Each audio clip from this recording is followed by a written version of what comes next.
Hello and welcome to Indie Incursion, an indie games podcast, your weekly source for all the indie games news you need to know. This week we are bringing you three awesome indie games news stories. Every time I just fuck it up somehow. I just have to. Counting is tough. Specifically three news stories. But before we get into that, I'd like to introduce myself. I am Von Hyde, and I am joined by my illustrious co-host, the biggest of average, Josh Boys. Hey, How that's you doing me. today, big Josh boy? I'm doing pretty good. Another day, another podcast. Well, I guess that's another week, another podcast. But anyway, I'm here. I'm ready to party, or whatever it is we do. Yeah, I like how you're going near the another day, another dollar, but you're like, I don't get paid for this. I don't get any dollars. I mean, I'm broke. So I do have to ask you a question, just to really solidify the theme of this podcast, and to make sure that we really earn the explicit rating that I'm going to just eventually have to give it. I was in the shower, and I was thinking... Ooh, this is getting hot and steamy. Yeah, it's about to, trust me, because you're about to hear about some grundle. Do you wash your balls with shampoo? Shampoo? I mean... Yeah, so I was thinking, I was like... Okay, so you wash your hair with shampoo. You're right. I wash my beard with shampoo. Yeah. Do you wash your pubes with shampoo? Yeah. Because I do everything with Really? shampoo. I don't really use a body wash. I just use like extra shampoo, conditioner, like combination stuff, and I just go to town on that. And it's like a... Wait, you don't use body wash at all? I don't need that. I use a ton of shampoo and conditioner, and I just get it all lathered up, and I'm all soapy sudsy, and I'm like, good enough. Because there's hair all over my body, so it's like the same thing, you know? And then See, I've always I use face wondered that. wash. Yeah, okay, that's what I was going to ask you, because I thought you were going to ridicule me for my nutsack grooming stuff. Nutsack grooming? I don't think that's the right word. That's not grooming, but my nutsack care. The Best in show. Yeah. The amount of care I take to, prepare my pubes. I thought you were going to ridicule me and be like, why don't you just use body wash? You just don't. I was going to say, you have hair everywhere. You would think you'd use, like, shampoo on all of it, but instead there's body wash. No. So I've never understood why you didn't just use shampoo on your pubes, dude. Yeah. Never understood it. Fucking debunked. I mean, I guess that's one anecdotal story of some person who does it, but debunked. Yeah, I'll have to start asking every guest that comes on just to really get it out of the way first. Real awkward. You'd be like, "Hey, you wash your pubes with shampoo?" We struggle to find guests who will come onto the show, let alone you add this stipulation in there. Be like, the first question I'll ask you is about your pubes. You prepared for that? They're like, I don't think I want to be on this anymore. But we don't tell them until they're actually on. Yeah, that's the kicker, is that you're not supposed to give away. You're not supposed to show your hand until you've got somebody trapped in a corner and then they have to answer. So Oof, this is getting a little bit too much. I mean, they could just exit the phone call, So that's true. I guess that's what exit buttons are for. Yeah, exactly. I mean, that'd just be rude. I just want to know about your balls, but I guess. I mean, some people just aren't about that. Yeah, not about that life. Speaking of not being about that life, you been playing some good games this week? You playing a lot of games? I've been playing. That was an escapism segue, by the way. Yeah, that was a good one. I've been playing a lot more Dragon Quest. I won't talk about it, but I really like it, man. It's a good, just grindy game. I'm digging it. But then I tried. So we've talked about this a little bit back in the past, that I wanted to get into Little Nightmares, especially with Little Nightmares 2 coming up. And so I saw on the eShop for Nintendo Switch that there was like a sale. It was for their definitive edition, whatever that means. It was like with some DLC package, I think, because there's 2 characters you can play as, like 2 stories. And I think originally it was only 1. Yeah, it was. Okay. So I got that and I was like super excited. I'm like, this is going to be great. I'm going to have like a great time with it because I really like that style of game, because it's very, very similar to like Inside or Limbo, where it has that kind of spooky-ish, like you're just walking through, but things will like attack you and you have to, it's kind of like a puzzle, even though there's action elements to it. But I was super excited, and then I played it on Switch and I was like, this is awful. So first off, Really? yeah, No way. I hate it. So I was really like, this is a game I wanted to love, and I played for a good hour even after I was already like, I don't like this, because I just tried to slog my way through it, but I couldn't, and some of it is me being, I guess, bad at this game, but also the amount of time that it takes to load. So let me take a step back. So in this game, very reminiscent to that of something like Inside or Limbo, you're basically going along this kind of like a narrative story of you escaping this area. And so effectively you have little checkpoints and markers that you have to get to, and it's essentially like going through another room. Well, every time you fail, whether that means you fall or something grabs you or something attacks you and you die, because basically the way your character works is you're a one hit and then you're done kind of a thing, you then will have to go through a loading screen for it to reset itself back to the last checkpoint. And that's fine. That's all good. Like, that's how it should work in a game. You should get thrown back to right before you died. But on the Switch, and I don't know what the load times are for the actual PC version, but for the Switch, and I did look up, and some people were saying it was because it's on my SD card, but others said they still had the same problem. I literally counted, it was 10 seconds each time I had to wait for my game to reboot after I had died. Which doesn't sound like a bad amount of time, but you can die a lot in Little Nightmares. Remarkable how much time I sat just sitting there looking at an eyeball blinking, because that's the little like loading symbol.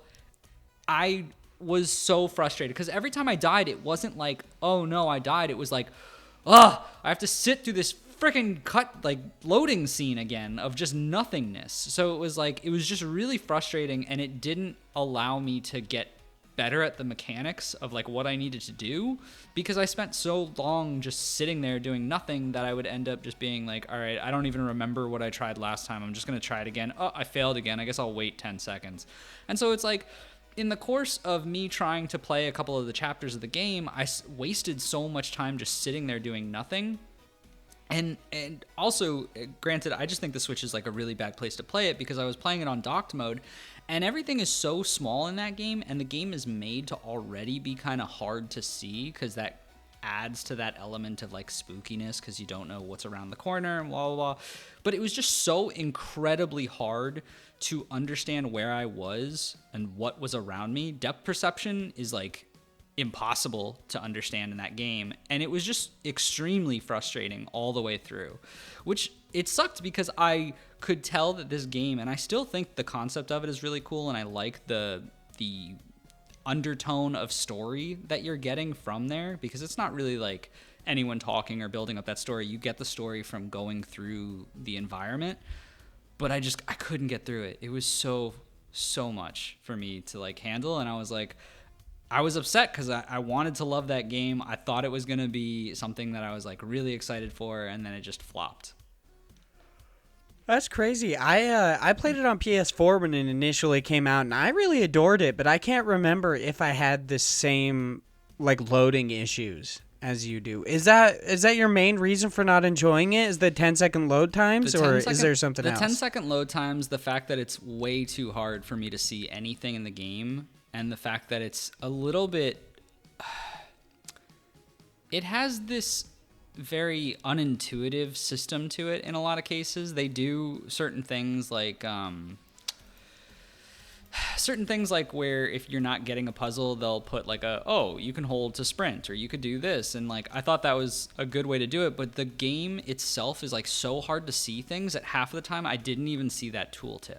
Like, and I don't know if it's just the Switch version, but for some reason I just could not get comfortable with this game. And adding to that, whenever I would fail because I either can't see something, or from a depth perception thing, I'm running the wrong way and I'm not supposed to, and I accidentally fall off something, I was just getting like, oh, that's enough. I just couldn't deal with it. I spent like an hour and a half just getting frustrated with it, and I just said, no, I'm not going to keep playing this because I'm not having a good time, basically. Yeah, that's crazy. I'll have to try to maybe I'll try to replay it on Switch because I played on PS4 and I really enjoyed it. I can't remember the loading screens, but I do remember the depth perception being really off and weird because I remember like running into stuff that I was like I don't even how. Like it would be at times you have to run away from basically these large monsters that are trying to eat you, and I would try to run through like a vent or something like that and then just plow right into the fucking wall. Yeah, and I got stuck on this one part, and I'd had enough. But like I said, it sucks. It sucks because I wanted to like that game, and I still think it's a good game, in the context of like what it's going for. It's not for me. Yeah, maybe I would recommend actually just kind of experiencing the story of it. So maybe you should like watch, I don't know how they have like the YouTube videos that skip all gameplay but kind of include cutscenes. This one I wouldn't recommend doing that, but kind of just watch a no commentary let's play or something like that. And the game is relatively short too, so it's not like it would be that big of a deal to watch that anyway. Yeah, it's only a couple hours. Like it would probably be like, I mean, it depends on how well the person playing is doing, and whether or not they do multiple playthroughs to play as the other character, which I have not experienced. I only played as Six, who's the little girl in the raincoat, but it ends up being pretty fucked up. It's pretty good. I actually really enjoyed it. I haven't played Inside I did play Limbo, but I haven't played Inside, so I don't have that to compare it to, but I'm not a big fan of horror games, but but Little Nightmares is definitely one of my favorite like 2.5D platformers. Yeah, I think it's a lot of fun. Because I loved Inside. Like I really enjoyed it, and I thought like it has a lot of the same elements to it. And there were also like a good amount of things that I really enjoyed from the Switch version in its HD Rumble. I really liked it. Had basically whenever you were climbing things, it would simulate which arm you were using when climbing up, and it would vibrate like from up down the Joy-Con on one side and then to the next over and over. Whenever you got that like hunger feeling that you kept getting throughout the game, the Joy-Cons would rumble in this like weird like grumbly kind of way. I don't know, the rumble to it was really impressive the way it was done, and I think it was one of the games that really showcases the actual hardware inside rather than it just being a like cell phone kind of buzzing rumble. But I just, like I said, I kind of want to try it again and try it on a full screen, like actually dock the Nintendo Switch, because it just handheld was extremely frustrating. But that's usually the way I play my Nintendo Switch, so I don't know. We'll see. Yeah, I could see how it would be kind of annoying in handheld, just from like the gameplay perspective. Plus, the screen is kind of small, so that definitely makes sense on why tooltips would be kind of annoying to see. Yeah, well, just anything in general was hard to see in that game, but yeah. Yeah, it is a really dark game, and it's like they do that on purpose because they also give you the lighter so you can light up different sections. But yeah, you can't always use it. What else have you been playing? To be honest, I've been pretty busy lately. Unfortunately, I just started going back to school for a certificate based on what I actually do in the real world. And then I've just had a pretty busy project from work, so unfortunately haven't had too much time for games. That's why I was kind of excited, because I basically chunked out all my time for games, picking up Little Nightmares, and I was like, damn. Yeah, that kind of sucks. You, in a way, wasted your time. Well, I mean, I would definitely recommend playing it docked, because it is a very, very I'll good have to game, try it again and see, but I was just not having it. But other than that, yeah, I've been pretty busy. So no other games to report that I can think of. I've been playing more Risk of Rain. Dude, you need to get Risk of Rain. It needs to be crossplay. You need to play with me. They added a new character where you get to punch things. It's like his whole thing is he like hook shots into things and just like propels towards them, and then you just punch him. Oh, he's so fun to play. He's so weird. Ever since Flint Hook, I have actually become somewhat enamored with hook shots. So maybe I will have to check that out. Yeah, if they actually announce crossplay and allow me to play basically on like a Nintendo Switch or PS4 with you, I'd definitely play with you. Oh, God, they got to do it. I'd be so stoked. I love that game. I mean, the worst part of it is I actually think I might be able to play Risk of Rain 2 with you right now on PC. Because, so writing for Handsome Phantom, one of the cool benefits of it is they have a media account on Steam that they have like basically this large library of different games you can play. So I ended up just downloading The Messenger, Creature in the Well, and a bunch of other games that I haven't played yet, but I realized that they had it in the library. And I believe Risk of Rain 2 is in there. So I would be surprised if it wasn't. And you should play it. Yeah. Maybe this kid will have to play it with you. But this is a good transition to what I'm playing. I will say, to preface this, I have been playing one indie game that I actually got for review, a copy from the PR management. I'm not 100% sure what it is. It's either by the PR management or the developer of the game. And then the other game I've been playing is a shitload of Destiny 2 because...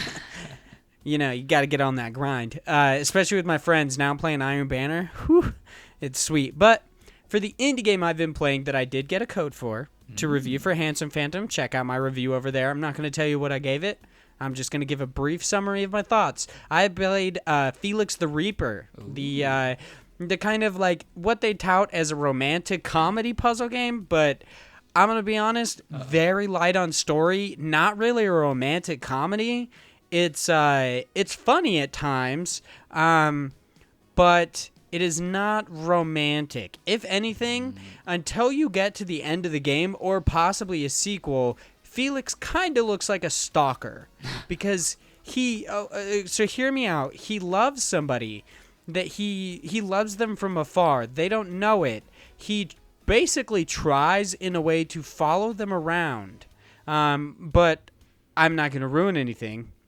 But he tries to follow them around, and all of the loading screens are actually pictures that he's drawn of her and him, which is really cute until you kind of think about it, and you're like, this is some stalker behavior, dude. This is a little weird. But it's cute, it's quirky, it's fun. The puzzles are challenging and a lot of fun. There are a few issues I have with the game, which I expressed in my review, like the lack of any actual pause feature. So that doesn't sound too bad. But if you want to do the challenges in the game and get basically like kind of like stamps, they're like Reaper stamps in a way. I don't know what they're actually called. But if you want to complete these challenges, you have to finish, like, you come into a puzzle and it's like finish it in this many moves under this time amount, under this amount of like sun changes and stuff like that. The time amount is especially tricky because since there is no actual pause feature that stops the time, when you try to go and change a song because you have to manually change them on his Walkman, it actually continues going, so you might waste a little bit of time. I also was not a fan of all of the different music. There's like 10 different tracks done by... I think there's 10 or above 10 different tracks made by different independent artists. Not a fan of all of them. So I frequently was changing it or just choosing a song that I liked that I was okay hearing on repeat because you have to hear it on repeat. But overall, it's a really fun game, especially if you enjoy gameplay and like puzzle mechanics. But if you go into it looking for a like romantic comedy story, yeah, you're not going to get one really. It's got like a cool animated opening that has a little bit of story, and then the ending has more story and kind of a cliffhanger, but other than that, that's the amount of story that you get. That's it. And there's 5 levels with kind of like 4 or 5 sub levels in each actual level where you kind of build up to the offing of said character that you're trying to get to, because the whole idea of it is you're the Grim Reaper or you work for the Ministry of Death and you're trying to kill these people because they're supposed to die.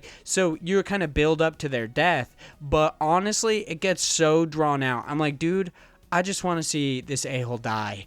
Like, I'd be like 2 or 3 in. I'm like, this guy's such an a-hole. I just want to kill him. Like, let's get to it. But it is a lot of fun for little dum-dums like me. There is actually a cool accessibility feature where you can get tips on where the next bit of the like puzzle is. So I'd be like, dude, I don't even know where to go from here. It's impossible. I don't know how to get across there. And then you click on the tips, and it's like, oh, move these 2 barrels to this location, but I actually have to figure out how to get those there because you can only pick up 1 item at a time, and you also have to work in the constraints of Felix can't stand in the daylight. He can only stand in the shadows. So you have to constantly manipulate the shadows and place objects so that you can then use their shade to get across gaps and stuff like that.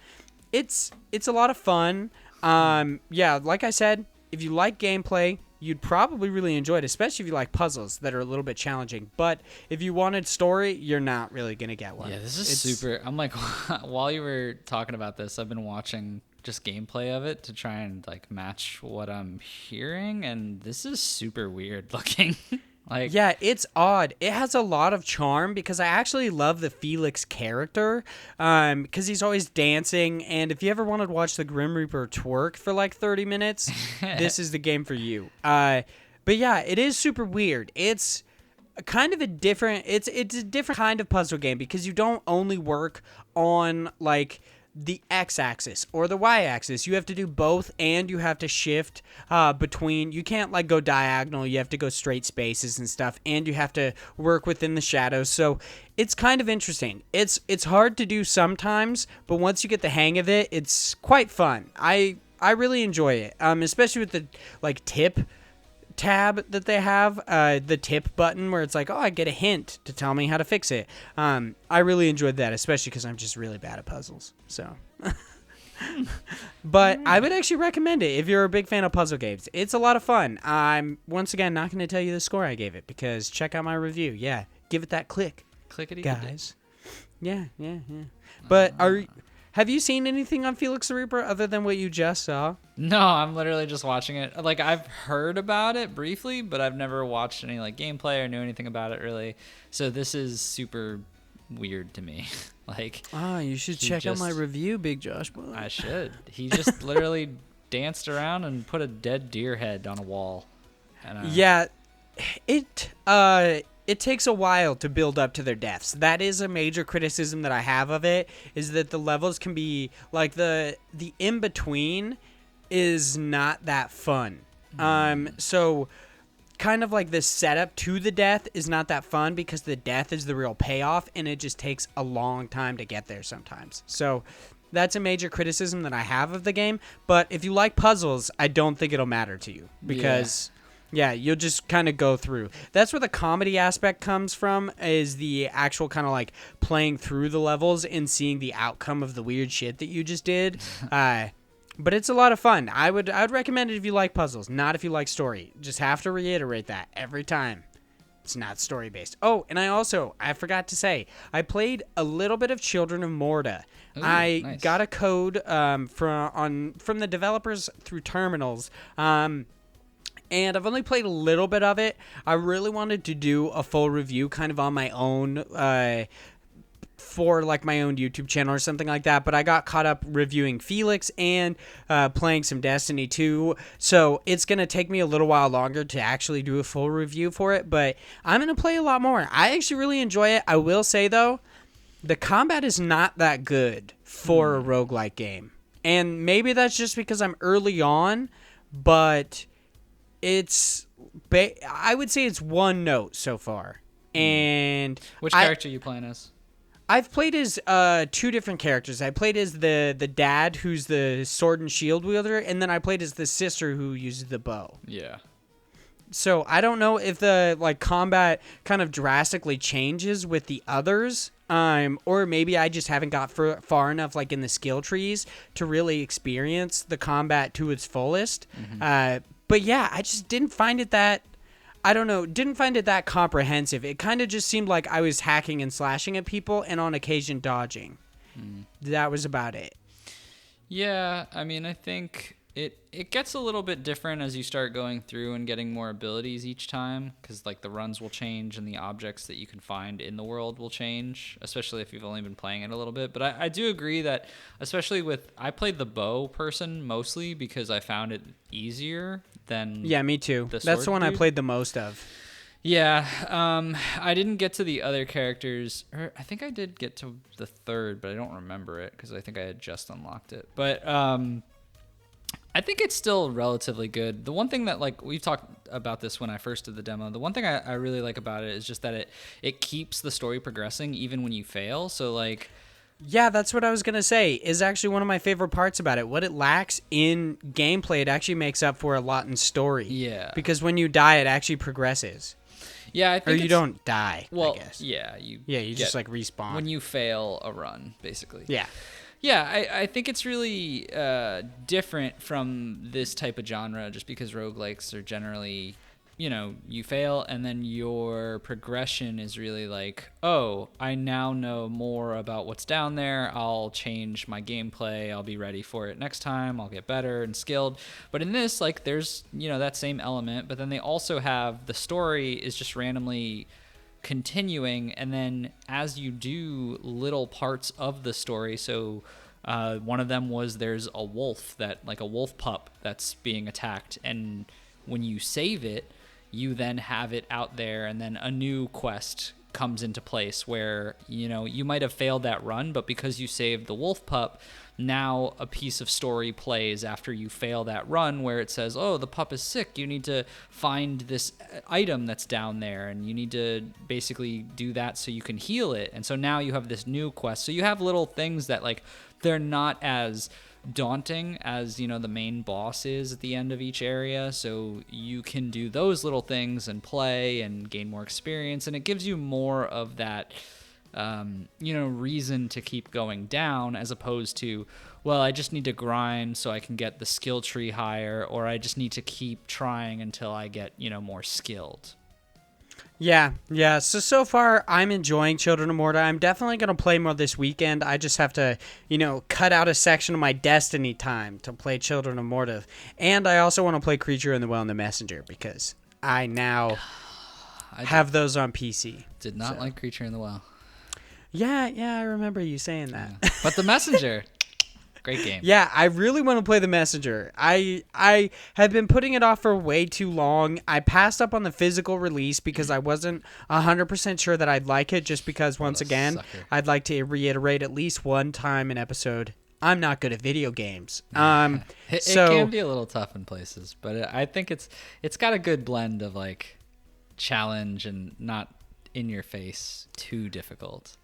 But supposedly the story's amazing, so I feel like I have to play it through for that, especially since earlier in the podcast I recommended you at least watch something on the Little Nightmares story because I enjoyed it so much. So I have to kind of meet you halfway and do the Messenger story. I'm definitely going to play it. It looks like a lot of fun. But speaking of not a lot of fun, actually kind of the opposite of fun, let's hop into the news. Our first Indie Games news story is over on Twinfinite. It is written by Sterling Silver, which is just, I have to wonder if that's a pet, like a pen name, or if that's real, because damn, that's cool. I don't know. He used to write for Parallax. Oh my god, he did. Yeah. I was wondering why his name seems so familiar. Yeah. He came over during E3 times, like right before it. He jumped ship from, I think it was Game Savvy, came to us, wrote a ton of articles, and then got picked up by Twinfinite. I totally forgot about him. Oh my god. Yeah. That totally makes sense. I was like, his name seems so familiar. I just assumed that we had, like, talked about his articles on here before. Damn. That makes sense. The article is, the studio behind Bendy and the Ink Machine has seemingly let go a majority of their staff. The Kindly Beast creators of the hit indie series Bendy and the Ink Machine has quietly fired a majority of their staff, under 50 employees. There has been no official statement or public announcement, but a keen-eyed Reddit user, Prowler Caboose. What? Sounds, awfully naughty. Keen-eyed Reddit user Prowler Caboose has noticed that a large number of the Kindly Beast employees have recently tweeted about them being unemployed or changing their bios to things such as previously Kindly Beast. Some of them being Logan Stewart, who said, Well, unfortunately, like many of my friends, I am now freshly available for hire. So if anyone has any hot leads for a Unity developer, please feel free to reach out. I'll be updating in the coming days. We've also got Mike Baker, who is VP of Tech at Kindly Beast, recently changed his Twitter bio to previous VP of Tech. He said, "Hey, Twitter, I have recently found myself looking for work and or sound design/music is my field. I'm looking for anything I can do in the fine city of Ottawa or remotely. Blouse my work here." And the one I really want to touch on is this last one because it's hilarious, which is it's Dirty Rectangles Ottawa, which I'm going to be honest, I don't know what that is, but it's a little weird. I mean, we got Dirty Rectangles and Prowler Caboose, so I mean, seems like this is a dirty community. You know what I mean? It is an ink machine, though. So that's true. Sounds like a real party to me. Guess it checks out. Time to get bendy, you know what I mean? Dirty Rectangles Ottawa said, "Ottawa's next show and chill is this Wednesday. We got a lot to unpack. All are welcome unless you are a GGer? What does that mean? A great grandma. Yeah, I don't know what that means. A GGer who founded a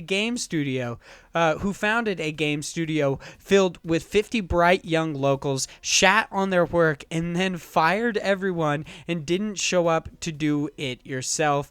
In which case, you can't come," which is pretty baller. Just shitting on this guy.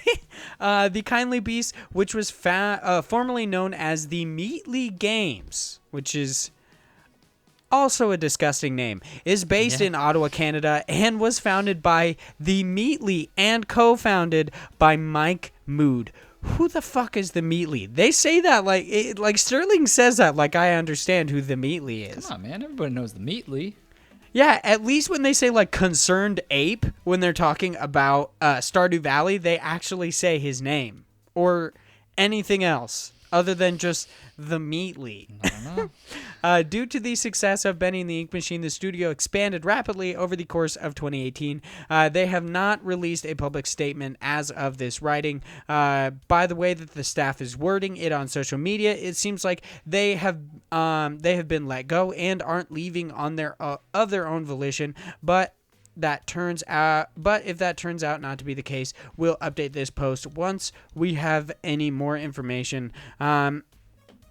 Yeah, this really sucks. It always sucks to hear anybody losing their job, let alone an indie studio stealthily firing seemingly like 50 or so people. It does say the majority of their staff, so I'm wondering like who is kept around. With 50 people being laid off, which this is quite a large indie studio. So yeah, it is actually. Having 50 people is pretty nuts from an indie scene. It's kind of weird to me because like they have a new game that's supposed to drop like now-ish. So like did they just get to a point where they're like, yeah, it's good, we're done here, get out? Like, 'cause that's even more like screwed up. Because I'm trying to find it, but they have a couple of games on their website right now. And they have one that's an episode 1 of it. They have Bendy and the Ink Machine, which was the whole like episodic series that came out a while back. Bendy in Nightmare Run, which is a mobile platform like boss run game. And then they have this Bendy in the Dark Revival, and it just says coming soon in 2019. And they put out a trailer for it back in June, but I don't see anything else other than that since then. So like I'm wondering, did something go horribly wrong where we're like not going to see this game? Or is this just them being like, well, great, we got all the work done, let's, fire them now and just we'll reap the rewards. So like I really don't know where this is going.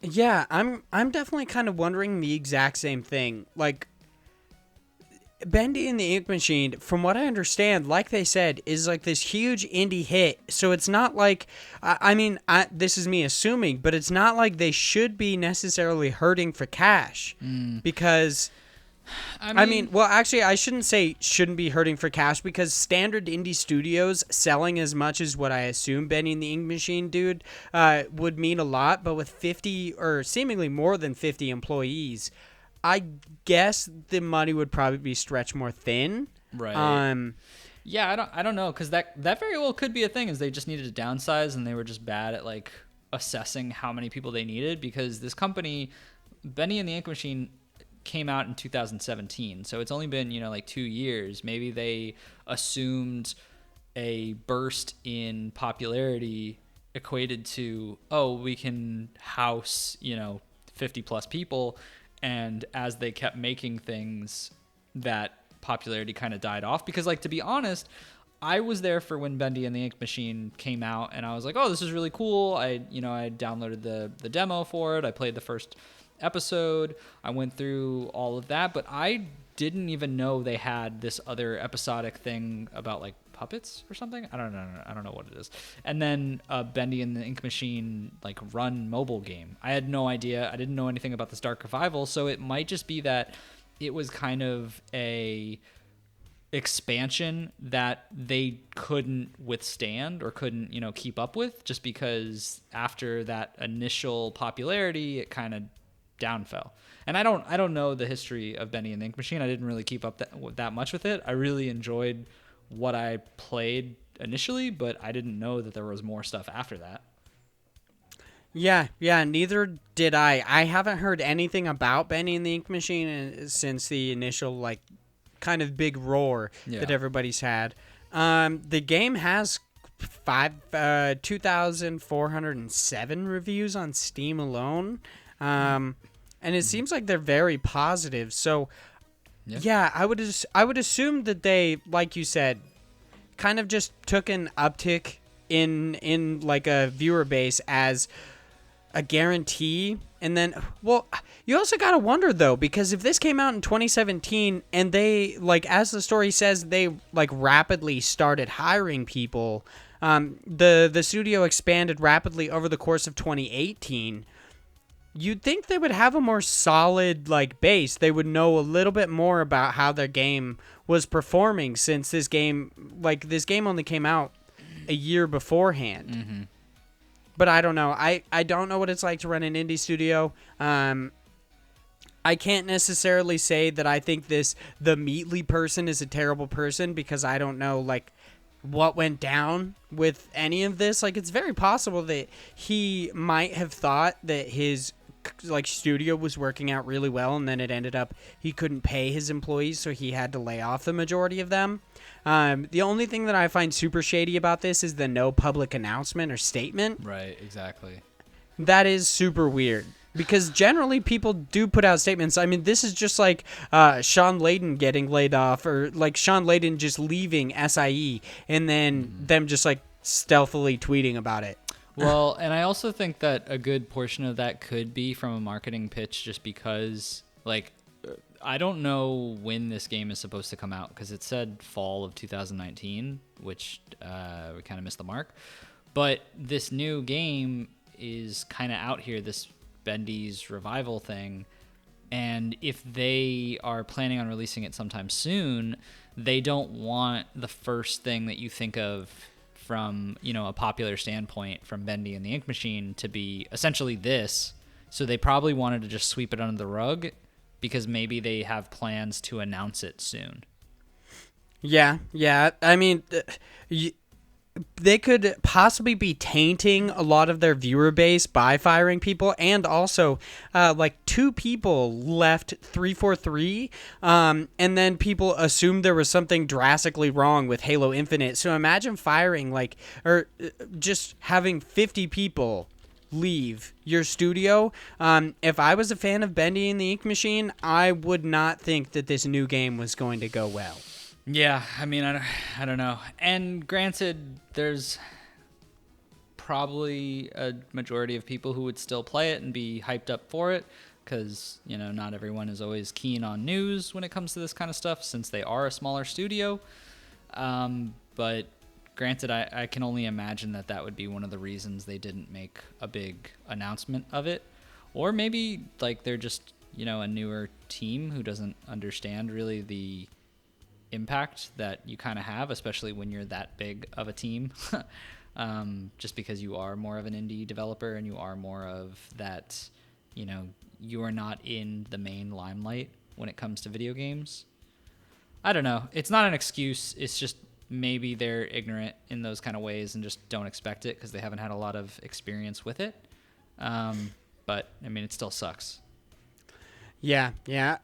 Speaking of not knowing your impact, let's move to the next news story, which is over on Nintendo Life. It is written by Liam Doolin, who just seemingly writes everything for Nintendo Life. Is there like 3 people that write for Nintendo Life? It's only Liam. I mean, he's a good writer. He's pumping this shit out, so I've got respect for Liam Doolin.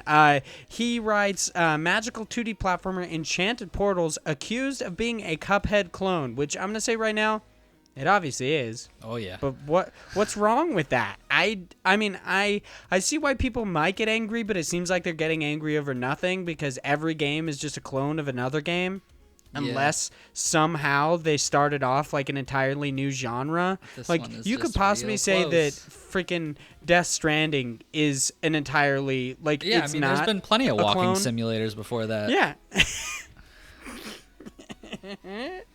Unless you're creating your own, like, genre, like Kojima's trying to do, you're pretty much cloning something. Mm-hmm. So, but this story is a new magical 2D platformer titled Enchanted Portals has come under fire for its close resemblance to Cuphead. It's more than close.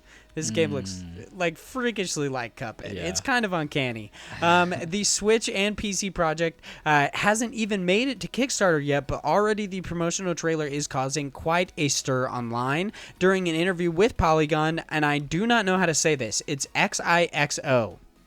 I'm just going to say it that way because it's... Maybe? Yeah, maybe Zhizhao. I'm just going to say XIXO because it reminds me of Gossip Girl. I don't know. I'm just going to say that. The developer behind the game, comprised of just 2 individuals, said it experienced a lot of negativity over the original tweet after the original tweet went viral, because apparently I can't read in any way. We were prepared for some backlash, but the trailer definitely reached way more people than we could ever anticipate. And the hate and negativity coming our way has definitely had a huge impact on us. Viewers have so far accused it of being a bootleg version of Cuphead, a clone and a complete ripoff of the popular run-and-gun game, while others said the developers behind it should expect legal troubles and asked the team to at least admit the game was inspired by Studio MDHR's title. XIXO has since confirmed Cuphead as a key source of inspiration and noted how it had a lot of respect and admiration for Studio MDHR's game. Yes, of course, Cuphead was a huge inspiration for Enchanted Portals. We're both avid fans, and we wanted to make something similar, but always from a place of respect and admiration for the original. The 2-person team is now trying to focus on those supporting Enchanted Portals. We're trying to turn our attention more towards all those who are supporting us and sending their love for the game.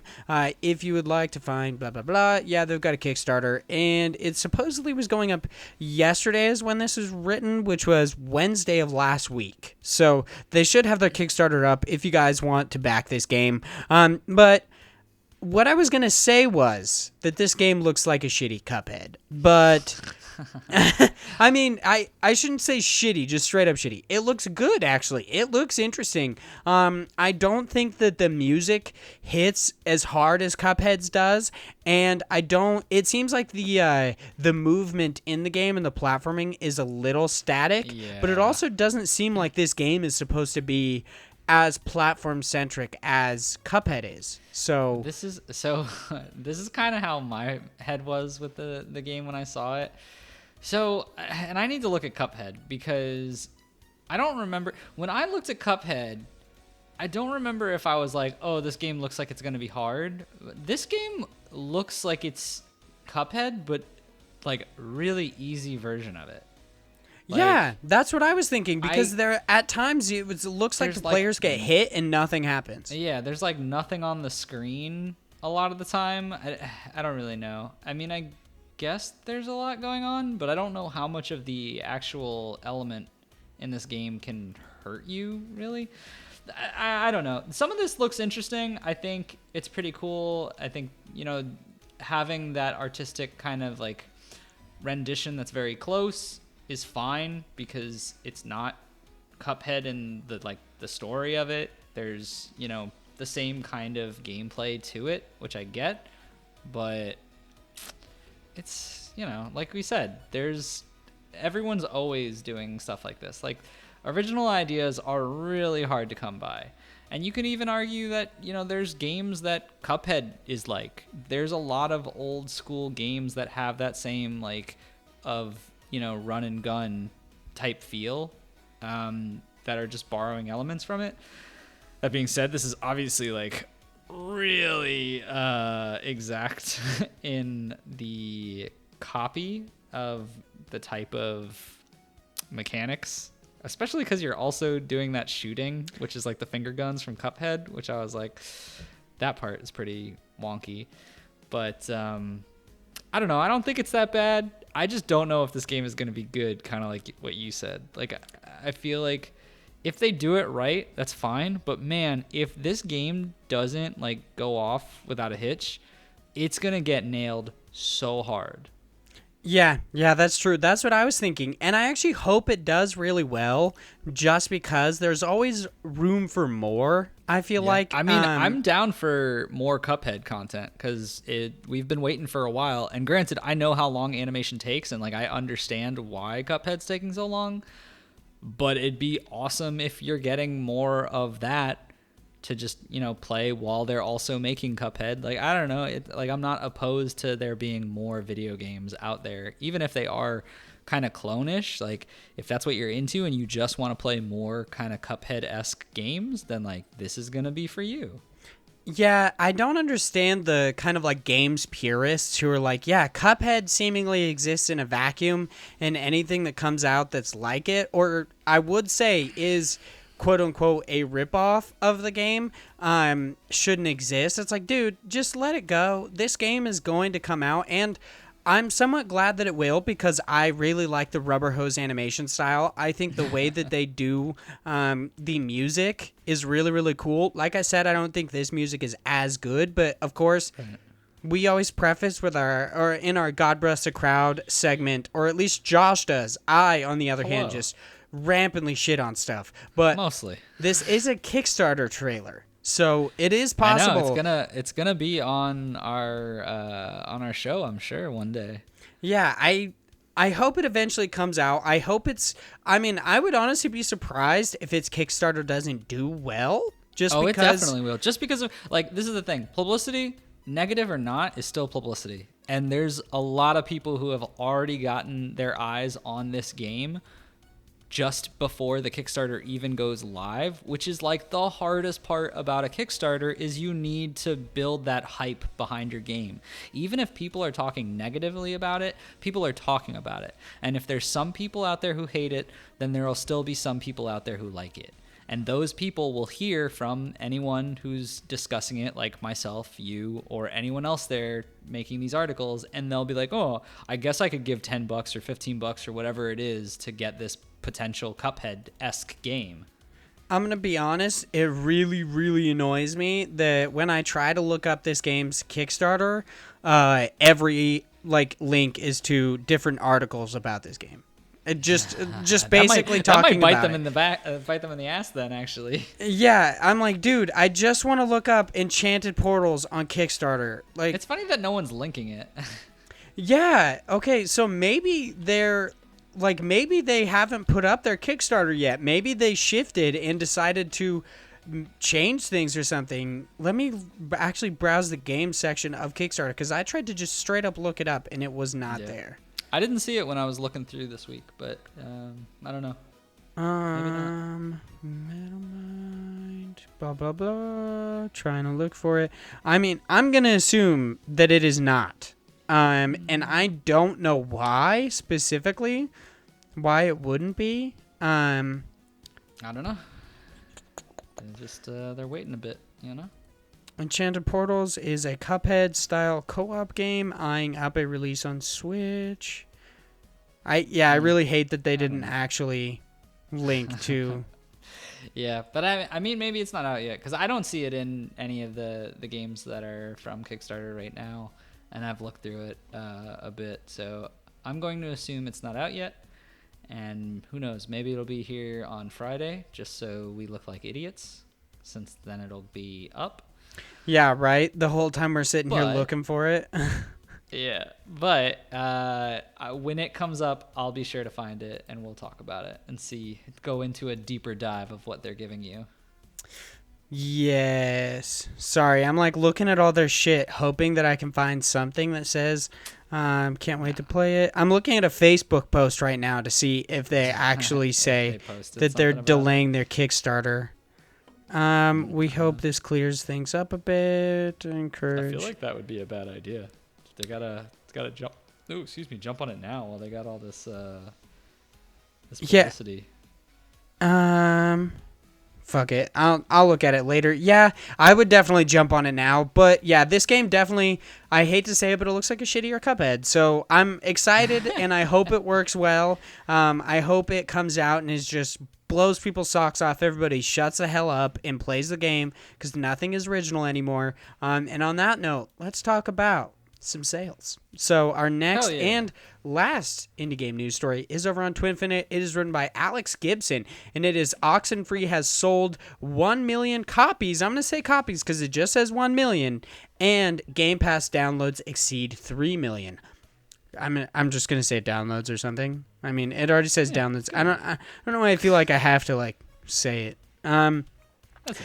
Night School Studio co-founder and Oxenfree co-creative director Sean Krankel, maybe, I don't know how to say his name, has today clarified the sales performance of the game since its launch back in 2016. Speaking in an interview with IGN, Krankel initially had said Oxenfree's sales totaled more than 3 million. He's since clarified this statement via Twitter. So somebody asked him, he said that Oxenfree was downloaded 3 million times on Game Pass. That hey was very hey like really into it. Downloaded 3 million times on Game Pass and sold more overall. Did I hear that part right? Because that's actually some big news. And he comes up and says, I might have been buzzing off that IGN beer, but what I meant to say was over 1 million sold and 3 million plus installs via Game Pass and some other giveaways. Okay, that's weird. Which we are still beyond excited about. So the Game Pass downloads are over 3 million units, which is, I mean, that's pretty crazy. 3 million downloads on Kickstarter is pretty fantastic. So, are you excited about this news? Do you care? Did you play Oxenfree? And are you excited about After Party, their new game coming out this month? I am. I'm very excited. No and no. Ooh, I don't know anything about shitting this. on these people. I mean, I'm excited for them. I think that's awesome. I think it speaks to the nature of Game Pass as well, which I think is pretty crazy. Like, I think it's crazy because they sold 1 million, but like 2 million extra people have downloaded it because they have Game Pass, which is an insane addition to those who would have never even tried it. But I just don't know anything about Oxenfree. I've looked up a little bit about it, but it doesn't really speak to the type of games that I play, so I just never cared much about it. Yeah, that makes sense because there's very little gameplay in Oxenfree. Yeah. It's mostly just a narrative adventure game about some kids who get stuck on a haunted island. Yeah, and I'm less about the story and more about mechanics, but I can see why you would be super excited about it. I have 2 copies of it. I own it twice. Goodness. I was Why am I 2 not of those surprised? 1 million. Yeah, I bought it digitally, then I bought it physically when I found it. Also not surprised. The other game is Night School's After Party, which comes out this month. Oh, yes. It's about 2 kids who basically right before they graduate from college end up dying and going to hell and find out about a loophole where they, if they outdrink the devil, they get to come back to Earth. Sounds easy.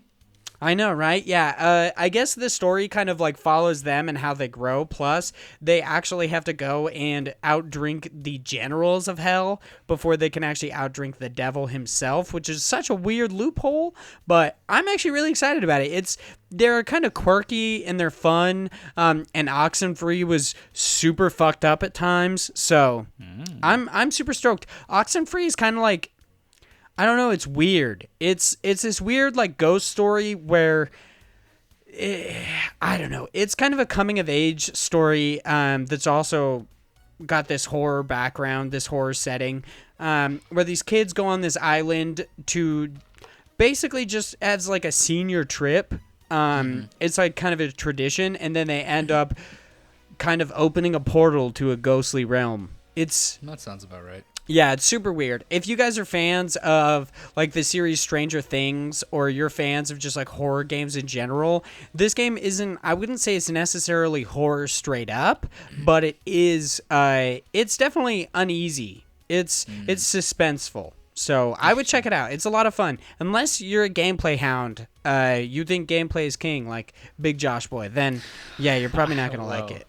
Calm down now. You wouldn't say you think gameplay is king? I mean, not always. But dude, you I play like roguelikes more than anything else. I would say, well, actually, no. Your favorite games are card games. So, roguelike right? card games. Yeah, there you go. Roguelike deck builder card games, because there's a lot of defining feature of deck builders. This is way tangent, but I'm super hyped for Slay the Spire. Their 4th character is coming out soon. I can't wait to get back into that game. So this is going to show my ignorance with Slay the Spire. What does the character matter? Is it like does your deck build differently, or do they have a special ability? It's all different. So with Slay the Spire, yeah, so you pretty much hit the nail on the head, actually. Each character in Slay the Spire has their own starting deck, and then they have their own upgradable, not really upgradable, but their rare cards or uncommon cards that you can get at the end of each battle that you do. So you get to, anytime you fight things in that game, you basically get to pick between 3 cards, and one of those you'll keep in your deck. So each character has their own specific card set. They also have their own specific relics, which are like upgrades to your character that change up the way you play a little bit. But then there's also just generic ones like cards and relics that are in the game. But each character has like very different elements to it. And with the first 2 characters, which was more of just a kind of like beefy barbarian guy, and then the second was this kind of poisony, like weird, like kind of like the Plague Doctor looking guy. They were pretty basic. There wasn't too much about them.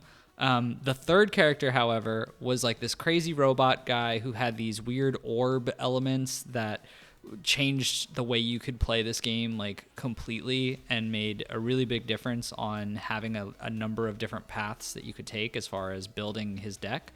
And then I've seen slight things about this new one, is that it has like stances that it goes through based on the cards you play, and it just looks really interesting. I really like the unique mechanics they put into each character, and I'm super excited for the 4th one to finally come out. Do you know what kind of like archetype the 4th one follows? Is it a mage? Kind of, yeah. It's kind of like a mage, but I don't know too much about it because I'm trying to save myself from any like real knowledge into the character, because it's been in beta for a while and people have been playing the character. But I want to just go into it fresh and not know anything about it, and just be like, I'm going to learn the new character, I'm going to play it, I'm going to get wrecked the first time I go in, and then I'll actually start to like understand what this character does. Oh, okay. I really want to check out Slay the Spire. I am not like the biggest of average Josh boys. I'm not the biggest card game fan ever, but Slay the Spire does look really cool. And apparently it's some people's game of the year, indie game of the year, kind of, because didn't they release some form of it this year on consoles? Well, I mean, it's not just that. It came out of early access this year. Okay, it did fully come out of it. Oh, we literally had this conversation last week. Yeah. It's okay. A week is a long time. It's easy to forget things. There's a lot of stuff that happens, dude. I freaking played a game where you dance around as a chubby death guy. There's a Reaper, so I forgot everything about Slay the What a Spire. world we live in. That is true, and you know what? Our world is full of news, so it's time to cram you guys full of some news and news cram. Dun dun dun dun dun dun. Cram. Nice. I really enjoy the enthusiasm that comes with your crams lately, because it's no longer just the cram. You know, you also put the emphasis. The cramataz. I mean, if anything, that was kind of Cuphead inspired. So it sounds like you just ripped off Cuphead. You're a little bitch, dude. It's true. A brawl is surely brewing. Newscram is our weekly wrap-up segment where we, the hosts of Indie Incursion and Indie Games podcast, cram you full of all sorts of indie games news. This week, we have 0 actual news stories in Newscram, but we do have... We have nothing for you. No, we do have a bunch of new stuff to go over. It was kind of a light week on news necessarily that you could have a conversation about. A lot of it is mostly just releases. So that would go in the category of new stuff, which there is quite a bit of it. So our first 4 items in new stuff come by way of Nintendo Life. Number 1 is Developer Image Inform, mostly known, and I'm using mostly kind of generally, because mostly generally. Yeah, I would say they're only known for the SteamWorld franchise. I mean, nah, man, they had that one other game, which was also a tower defense, wasn't it? So that might actually be what I'm talking about. Mostly known for the SteamWorld series of games, is releasing a strategy game, Anthill, on the Nintendo Switch this October 24th for $9.99. It is, like a strategy game where you play different insects. I'm assuming it's somewhat of a tower. Well, oh yeah, they did do the SteamWorld tower defense game. I forgot about that. Yep. Yeah, so I don't know what actually they had, if they developed Anthill or if they just are helping publish it or something. I'm not 100% sure, which kind of makes me a hypocrite because I'm all about knowing who actually publishes and develops games. I know, yeah. So, isn't that supposed to be your thing? Get on it, man. Yeah, I'm just an a-hole. I'm a garbage person. So what are you gonna Big do? old garbage boy. Number 2, developer The Gentle Bros has officially announced that the action RPG Cat Quest 2 is officially releasing on the Nintendo Switch this October 24th. October 24th is a crowded release date for indie games. I'm telling you guys. Yeah, but also the Outer Worlds, so like, gonna just have to stick with that. So like, I'm not gonna play any of these indie games. I'm playing the Outer Worlds because I'm a big Fallout New Vegas fan. Yeah, me too. I've said it on the podcast before, and I'm definitely still on that train where if this is a good game, this is like the Outer Worlds is going to be my game of the year. Like I can feel it, and I'm gonna be so upset if it's not. I feel basically the exact same way. I hope it's really good because at this very moment, I'm gonna be honest, I don't really have any contenders for game of the year. I haven't played anything that just like kind of shakes me to my core. Where I'm like, man, this is the best game this year. I think my favorite that I've played so far has been What the Golf. Which is like a really odd thing to say because it's so friggin' wacky and is not what most people would assume a game of the year is. But like, I think I had the most fun playing What the Golf. Really? So they're like, what's your game of the year? You're like, what the golf? Kinda.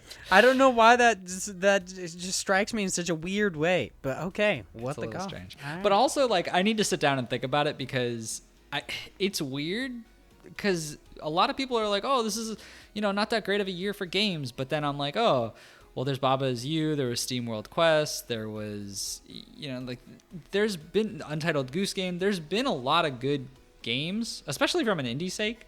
There's been a lot of good Nintendo games, but I don't know. Yeah, dude, Gato Roboto came out this year. Gato Roboto, yeah, I totally forgot about that game, but that was a really good game. Yeah, I gave it like a 9. You gave it way too high of a score, but yeah. Okay, so the reason I did that, I was going to give it an 8.5 because Handsome Phantom goes off of a 20-point scale, meaning that they have the standard 10 points and then they add 0.5s, the incremental 0.5s. Yep. I was going to give it an 8.5, but I also wanted to bring price as a factor into my review, and that $8 price actually pushed me over the threshold, and I was like, okay, This is kind of a 9 for me because it's a very low price point for a lot of fun that I had with the game. Even though there's not a massive amount of content in the game, it was still a lot of fun for the amount of money that somebody would pay for it. So that would be why I gave it a 9. I mean, it's like a movie, basically. Yeah. Number 3, by the way, because we're still in news cram. Oh, yeah, that thing. What are we doing again? By the time you're hearing this, you could pick up a new Metroidvania because there just isn't enough on the Switch. On your Nintendo Switch called Mabel in the Woods. As an added benefit, if you purchase the game before October 23rd, you will receive 10% off. And number 4, these 4 are just the ones from Nintendo Life. Showing how crowded the date really is, we have one more indie game coming to the Nintendo Switch, action RPG Dark Devotion from developers Hibernian, I'm going to say. Hibernian Workshop will be available on the eShop this October 24th for $19.99. Now we are moving over to Twinfinite for one story, where we've learned that Corpse Party 2, Dead Patient, I guess, has finally received a PC release date of October 23rd. And lastly, GameSpot reports that indie games Inmost and Stellar are available to play right now on the Apple Arcade and will head to other platforms at a later date. So, the biggest of average, Josh Boys. We've been blessed with so many amazing indie games news stories today that I think it's about time we give back to the creators or just overall shit on their video games. In our next segment, God Bless the Crowd, this is where we hop into all sorts of different crowdfunding sites and talk about some indie games, or specifically Josh does because I'm too lazy. Today we have 2 different indie games to talk about. We've got Creature Keeper and we have Metal Minds. Creature Keeper, their, I guess, slogan in a way is befriend, raise, and fight alongside creatures in this action adventure RPG. And Metal Mind is a roguelike game about robot battle. I honestly thought Metal Mind was going to be more like Metabots. I'm a little bit disappointed because it's not. So what is Metabots? Metabots is, technically, it depends on where you live. I believe in Japan it's known as Metarot, not Metabots, but it is a cartoon/card game, and it has several like video games that came out that are, in a sense, monster tamers, but instead you actually have a Metabot that you build. There's like I believe 3 different pieces to a Metabot. There's the kind of like the skeleton, which is just obviously a skeleton. Then there is its outer layer, which is the armor and attachments that you put on it. So it would be like different guns or different arms, different legs, stuff like that. And then there's the metal, which actually gives them their personality. It's like the Metabot's soul. And the whole idea of Metabots is they're kind of like, I think it's in the 23rd or late 22nd century. It's something like that. But it follows, or at least the anime follows, Iki or Iki, depending on how you want to say it. I want to say Iki because Iki sounds fucking dumb. But Icky he basically wants to become like a Metabot master, and he finds like a metal in the water because the Phantom Renegades stole it from these little like fucking weirdos. It's odd. It's basically just little we're really kids. Going on a tangent here. Because Metabots is fucking dope. It's basically just little kids with robots that fight. That's about it. All right. Well, this game is not that. Yeah, it's not at all, and it really depresses me. So let's talk about Creature Keeper. This game looks fucking dope. They are looking for $30,000. That's their goal. They currently have $10,693 with 27 days left to go and 353 backers. To get in on it, the lowest you could pay, I guess technically you could pay lower, just not get anything. You pay $15, you get a copy of Creature Keeper, and you get credited as a friend of the creatures in the credits of the game. So how do you feel about Creature Keeper?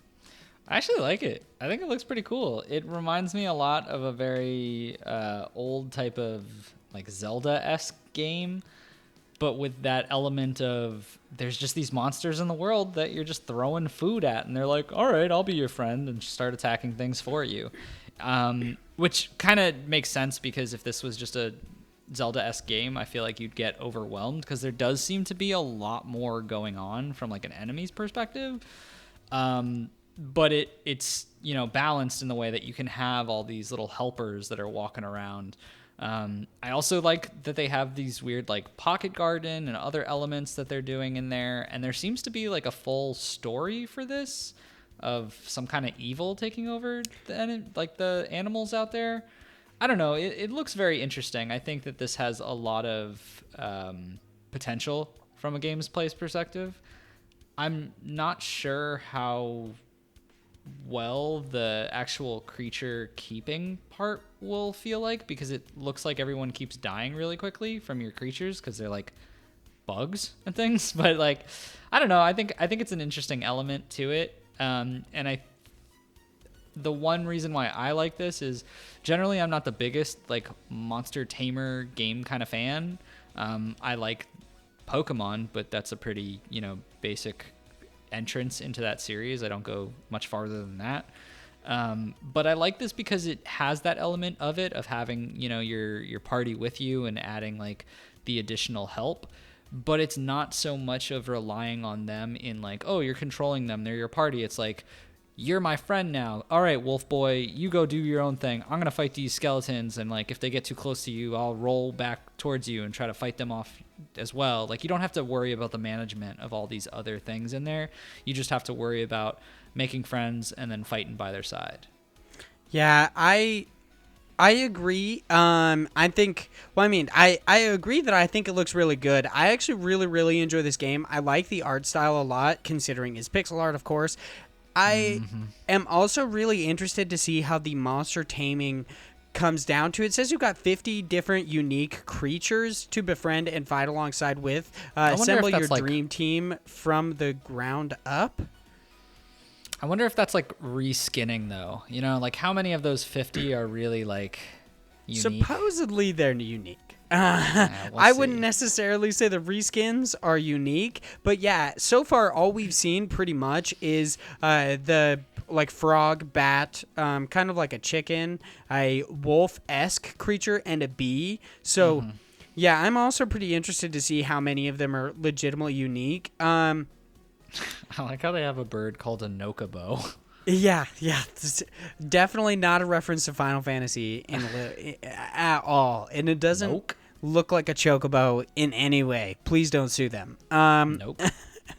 I actually really like the design of a lot of these creatures. I really like the frog and the bee, just naturally because they look weird. I hope that you can tame a slime. I'm going to be honest. That's really what I'm going to look for, is if I can tame a slime, which I actually remember you can. It shows in the trailer that you can tame a slime. So. Oh, damn. Boom, Looks dude. like he's backing it, boys. See, I'm also wondering though, like, they have kind of like skeletons. Can you train a skeleton? Is that? I don't think so, because they creature. even say in there that some of them are like not trainable. Not every creature wants to be friends. Befriending creatures is all fun and games until you run into chaotic forces like the infected, deadly constructs, hostile elementals, and the undead, which will attack you on sight. Okay. Yeah, I'm interested to see how this goes. It seems really hectic, honestly, and this is gonna sound bad. The one thing is that will make me not want to play this game if they come out and say that it has any sort of roguelike elements. I don't want that. Why you gotta be such a hater?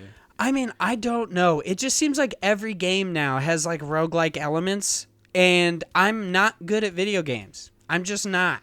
There's only one way to get better. What's that? Is it like a potion? Can I put on a ring? What about like a suit? Can I wear a suit like a bodysuit? Wear a 3-piece suit and you'll be instantly better at video games. It's like a placebo effect. I actually get remarkably good at it, but it's like a 2-piece bikini. Beanie. Yeah, it's like a bikini and like my balls are just leaking out and I'm just like, but I'm the best at video games since ever lived. I'll do like titty streams of Fortnite. This is getting awfully strange. But I guess so. Remember when we talked about indie games? I know, those were the days. Now it's just Bond balls and titty streams. What have we become? It's actually kind of interesting. There are a decent amount of like pixel indie games that are coming out with monster taming elements. There's like Nebulosa, which I actually followed the development on Discord.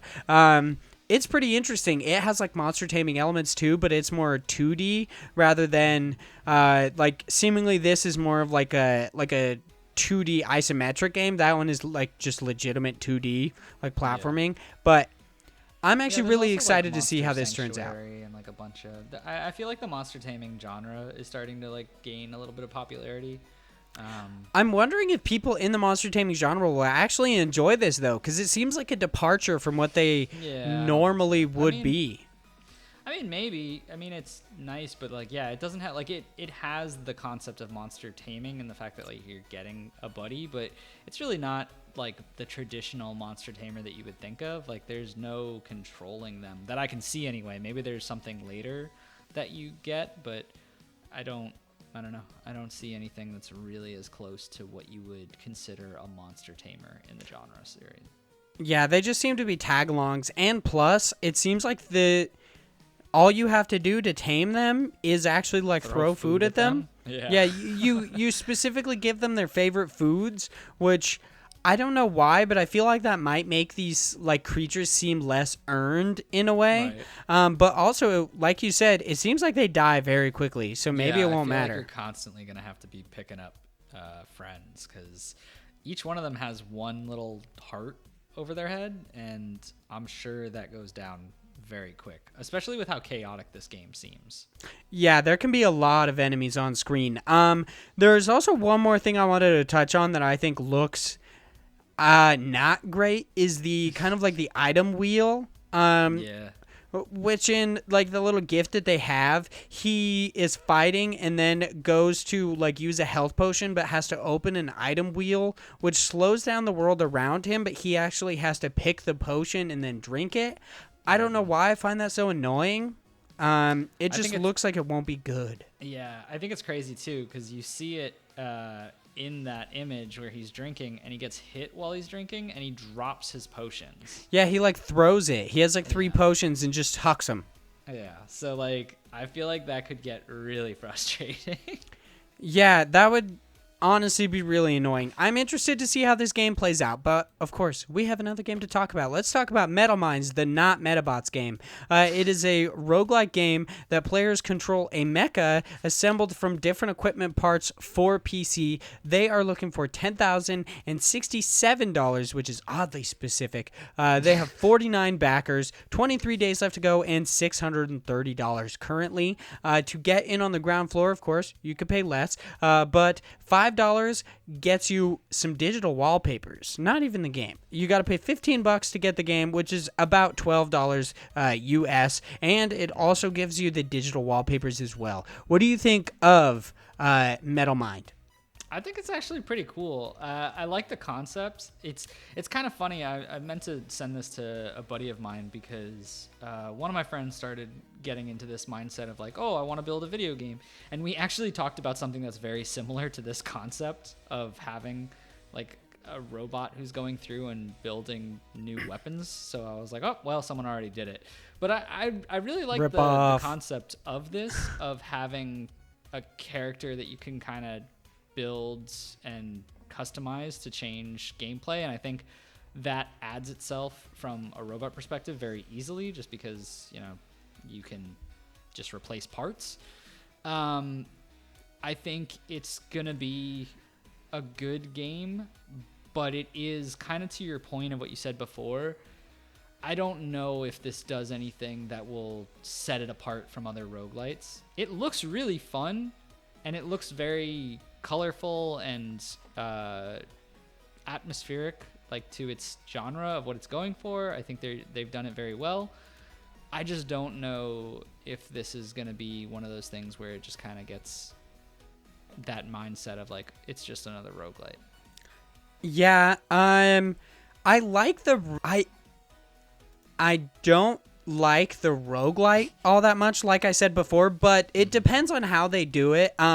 If it ends up being you kind of building a robot from scratch constantly, like you die and you have to rebuild your robot over and over again, that'll annoy the shit out of me. But if there is actually a semblance of progression where you're going through killing enemies, taking parts, and just slowly building up your robot over time, I think that would be really cool. Sadly, this game looks a lot like Nero Voider.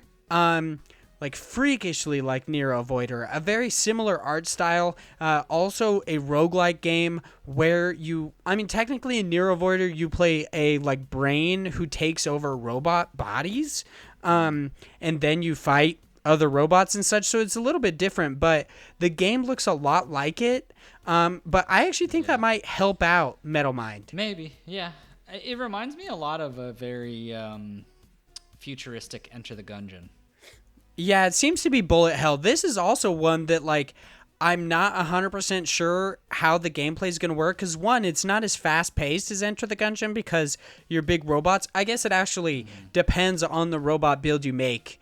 Because yeah, that's true. They do say in there that if you make, like, you can make a really light and fast robot. So that's really cool. I like those build options.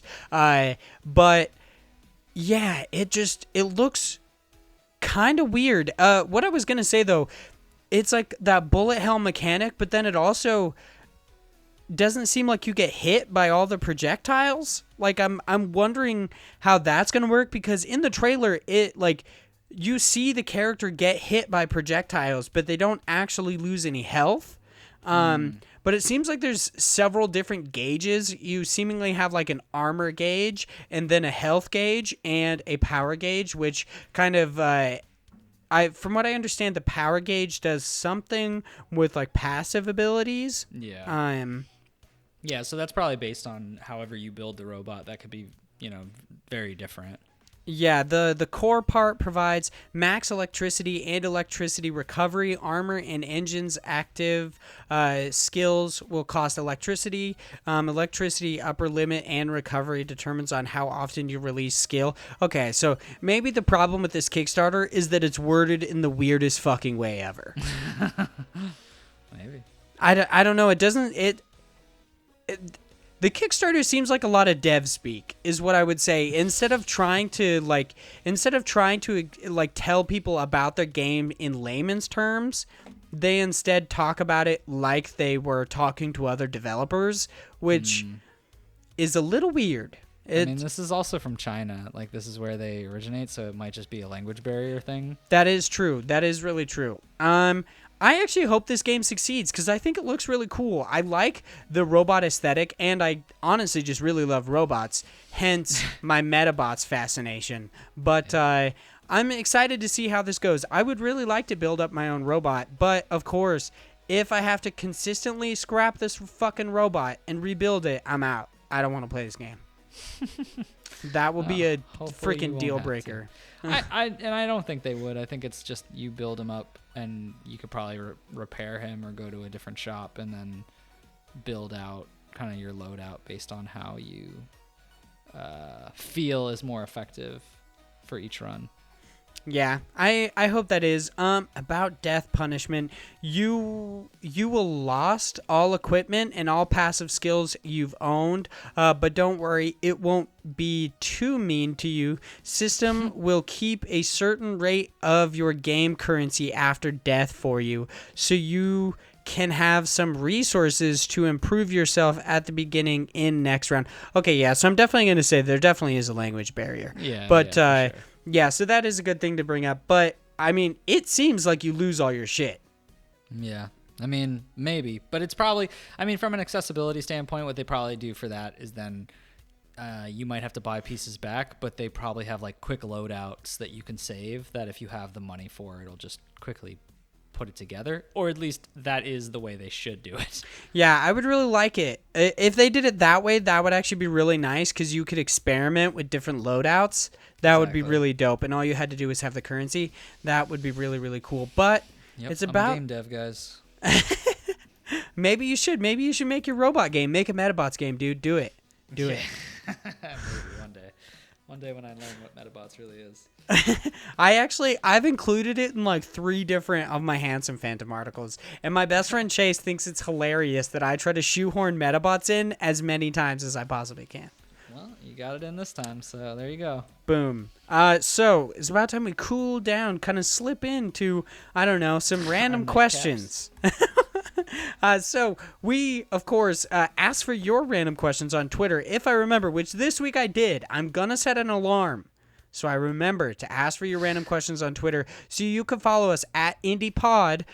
Going to tweet out every Monday around 5 o'clock, ask you for your questions for the next episode. I should probably try to do it maybe on Tuesday just so I know what the episode is going to be about. But, you know, I just figured out that I should probably set a timer for it. So, yeah. Maybe in another We're 52 learning. episodes, I'll actually prepare better. We're getting better one episode at a time, I guess. I mean, I'd say that, but it's more like, 30 episodes at a time. But we'll get there one day. So these are both from the beautiful boys over on Active Quest. Make sure you check it out. It's got Joseph Yaden, Chris Penwell, Josh Nichols. Great stuff going on over there. I think Chris also started another podcast called Let's Speak Geek, which I have not been able to listen to yet. I haven't heard it either. But I'm excited to. And they're also putting out Active Quest Complete, I believe. Or I think it's actually just Quest Complete, which is going to be their review podcast on different games that I think comes out bi-monthly, but I'm not 100% sure. Yeah, I think they said they were still kind of working that out, but it would most likely hit that cadence. But if they had like more time, they would put another one in or so. Yeah, I think their first episode is going to be on What Remains of Edith Finch, and I think Josh said that he wrote like 5 pages just about that game. So that is pretty crazy. That is pretty crazy. I'm really excited to listen good to or it. really bad. Seemingly he really enjoys it, but Joseph Yaden wrote in to ask us a question that, I'm not even joking, has come up. This is the second time this has come up today, which is a little weird. What? Yeah, somebody at work asked me this exact same question, and I have no fucking idea why. Pancakes or waffles, Big Josh Boy? Which one would you choose? For sure. Waffles. God, you're a bitch. I hate you. You suck. Waffles all the way, baby. What is your kidding me? reasoning for waffles? What is my reasoning? I don't need one. They're fucking great. Well, I What's just your want to know reasoning for what's the pancakes? difference between... Your big sloppy fucking... Here's the thing, though. They're made out of the same stuff. Yeah, what is but the difference? Waffles are crispier. Okay, somebody said that to me today, too. Fuck that opinion. You can make a crispy pancake. Some people call it burnt. I call it crispy. You can make a crispy pancake. No, it's not the same. It doesn't have its nice fucking syrup savors where they like fall into the little hole and the butter goes in there too. It's all melted and nice and it creates this little pool of delicious sugary goodness. You know what I find weird about that? I'm still describing my waffles, damn it. You know what I find so weird about that is because my fiance likes waffles more as well. But she, like, I've had this discussion with her before, and she said the same things, that the pockets hold the syrup and the butter. The pancake is literally a fucking sponge. The whole thing holds the syrup and the butter. It just gets soggy. It's not the same. That's true. A waffle doesn't get soggy. It keeps it nice and crispy in its little pockets. That is very true. The big issue with pancakes is they get soggy real quick. You got to eat them like that. It's just like cereal. Cereal always gets soggy real quick. Not a fan of the soggy stuff. I hate that. Don't like and it. it sucks too because like you need like especially with me with cereal like I need a good fucking ratio of milk, like a lot of milk, but then it always gets so soggy so quick, so I gotta fucking eat so quick that my tummy hurts. It's just a big ordeal, man. Cereal is a really like it really tears me, you know. So I'm gonna ask you a question that might end our friendship. Oh Jesus. Cereal or milk first? What do you do? For sure the cereal. Oh, okay, good. I was like, dude, you're gonna burn me twice today. I swear to God, say milk. No way. Milk first is for crazy people. Are you kidding me? Yeah, it's What like are people you who doing? want to eat 3 pieces of cereal. It's like, Yeah. you filling What up are your you whole doing? freaking bowl of milk, dude. Just drink milk. No. And that's no. Just What cereal? receptacle do you use for cereal? What receptacle? Yeah, I have a friend that eats it out of a cup.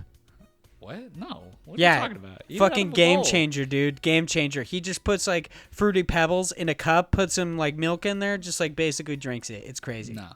I would not, because you'd have to deal with your spoon getting all like, you have to angle it weird. No, he doesn't use a spoon. He literally just drinks it. What a monster. What is this man? What, does he not have time for anything in his life? Jesus. Yeah, like while playing games, he just like drinks cereal. You can't just fucking enjoy a bowl of cereal once in your life. You gotta just fucking rush through everything. It is special. He's probably the fastest eater I've ever seen in my life because he just mixes stuff. Like anytime we go to a buffet, you know how you'd get normally like a plate of food that should not be mixed. It's like, this is my mac and cheese. This is my, like, I don't know, freaking mashed potatoes. This is something really carbon up like, over there. Like baked beans. And then he just mixes it together and eats it. What a psychopath. Yeah, he's got issues, including the fact that he eats cereal out of cup. Yeah, pancakes for me, but if I'm being honest, given the choice, French toast all the way, dude. French toast is that's the GOAT, you know? Can't do it. You would choose waffles over French toast? For sure. I'm not a big fan of eggs. And oh, yeah, I forgot about that. If French toast isn't done, well, I mean, it depends on how you like it, but if it isn't done right, in my opinion, it tastes too eggy, and I get really upset. That is a very good point. Yeah, if it's not kind of like scorched or fully cooked through, it's definitely eggy. Yeah. And I cannot do the eggy stuff.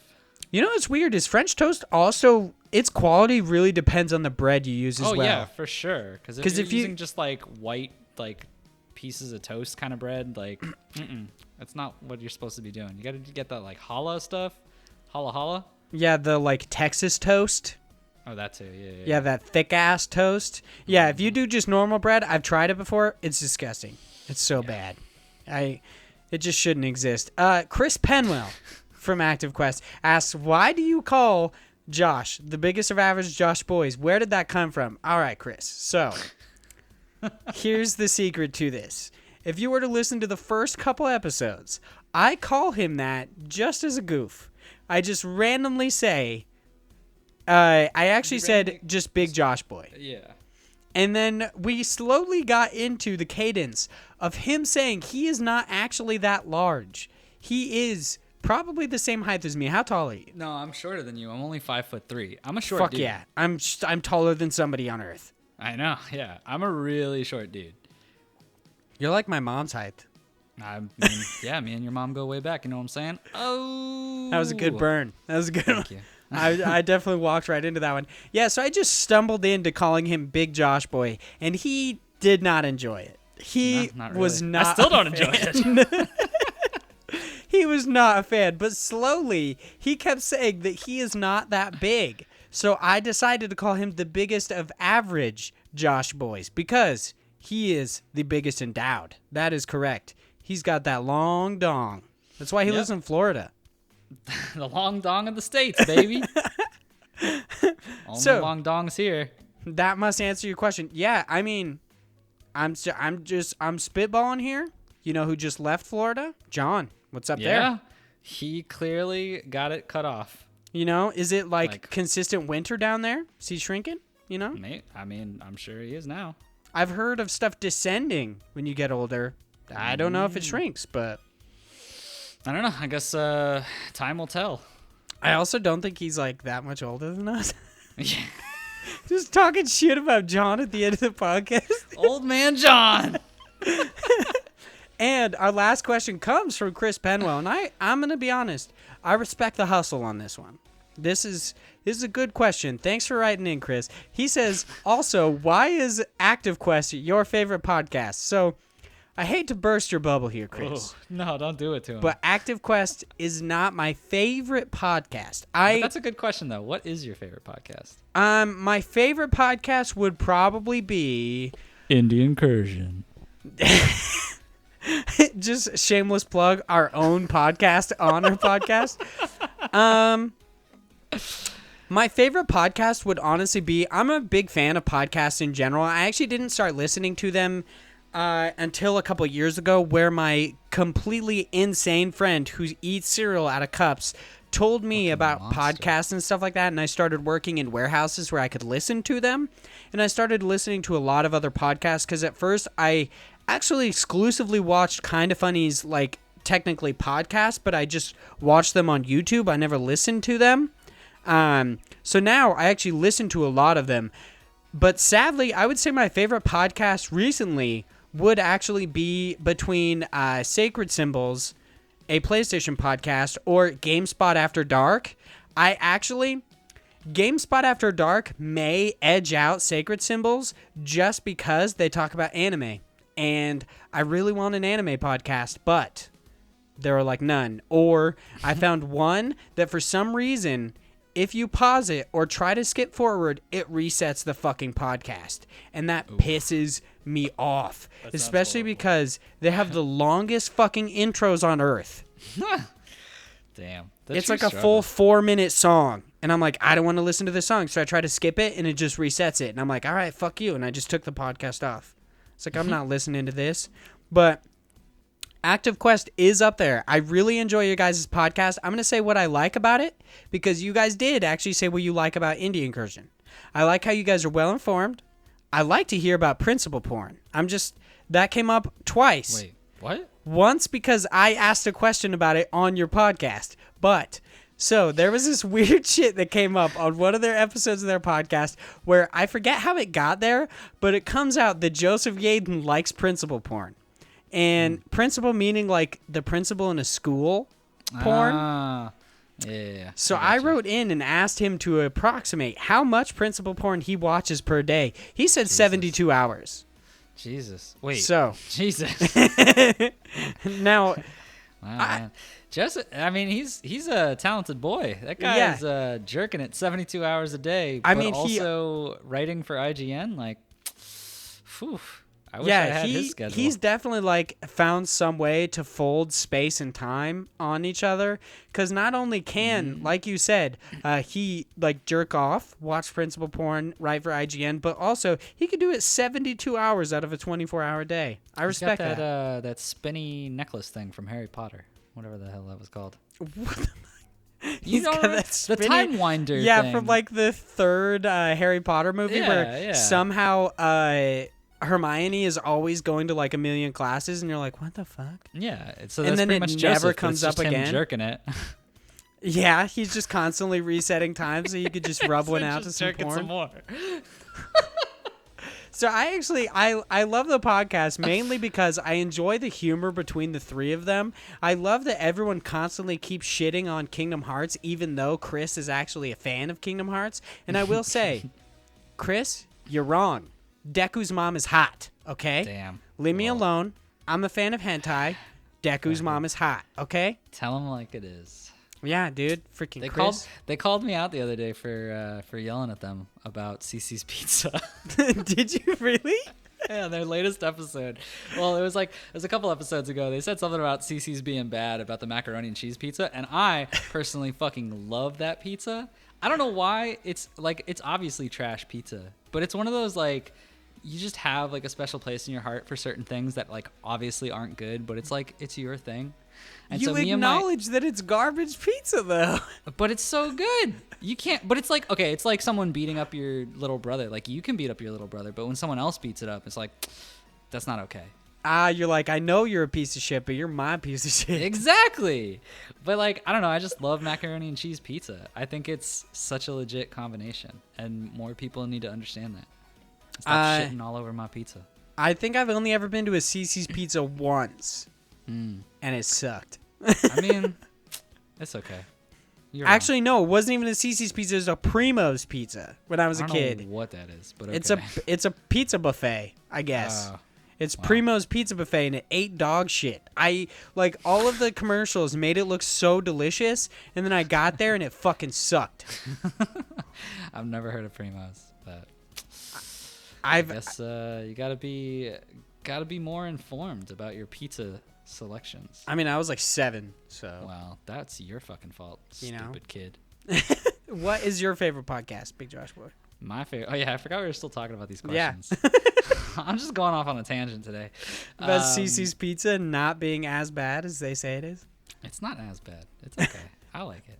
It's okay. You gotta love the glowing endorsement you're giving to CC's Pizza. I mean, my endorsement is much higher than most people's, so at least it gets something. What was I gonna say? My favorite podcast? I mean, honestly, that's a good question. I listen to a lot. Probably my favorite is, to be honest, probably my favorite is IGN Game Scoop. You like them Omega Cops? I really do. It's like it's. I feel like I should support more smaller podcasts, but there's something about Game Scoop. Honestly, I think it's just like I really like the banter between a lot of them. I feel like it's really good, and the 20 video game 20 questions is just such a smart idea. Like I love it. Yeah, that's like a perfect way to wind down a podcast. Yeah. And I hate that they did it because I want to do it. Because we can't do it? Yeah. Yeah. Instead, we just end with random questions, which literally everybody does. So why not copy them? You know what? We're ripping off stuff, dude. We're ripping people off. Wow, we're as bad as those Cuphead people. Yeah, we deserve to get dick punched. Oh, my God. Well, I don't know about that.